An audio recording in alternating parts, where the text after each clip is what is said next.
Good morning, Belle. Well, yeah, the rain has become a big problem, and we had teams out on Saturday distributing some supplies and finding out what was happening in some of the worst affected areas. But then since Sunday, the rain has really caused us significant problems getting to some of the cyclone hit places by road.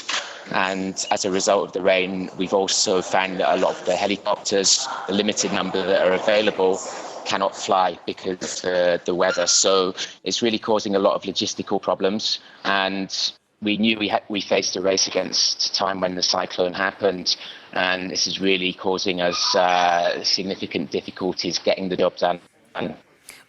With roads washed away, and as you say, there's the trouble to try and get to these remote places, how many people are you concerned are trapped in places that can't be reached at the moment?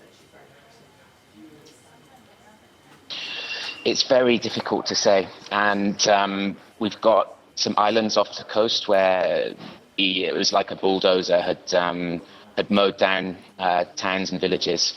So those people are very hard to reach by helicopter and boat. And then there are many places that are cut off in rural areas, and it's really very difficult to say. We can expect many thousand have not seen anyone since the cyclone happened, and many thousand more. The government estimates 160,000 currently urgently need emergency relief assistance.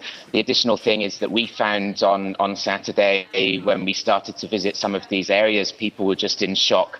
They'd been exposed to the elements for 36 hours after the cyclone happened, and families and children were reeling. They hadn't experienced anything like this before in this part of Mozambique. They didn't understand what happened, and now they're confused and bewildered by what's happened to their lives, and wondering when people can come and assist them in the scale and volume that's needed for this operation.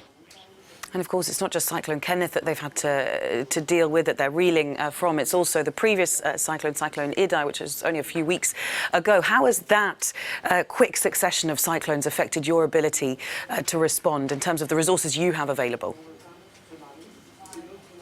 Well, it's very difficult. We've had to divert some people from Cyclone Idai, and let's not forget, as you said, 6 weeks ago, we're still in the middle of a massive life-saving operation, and one which is underfunded by the international community. The funding against the UN appeal for Cyclone Idai is still only at 28%. So we were really struggling to get things started in the way that was really needed when Cyclone Kenneth landed. So this double whammy is very difficult for all involved, but first and foremost, the people that have had their lives wrecked by what has happened.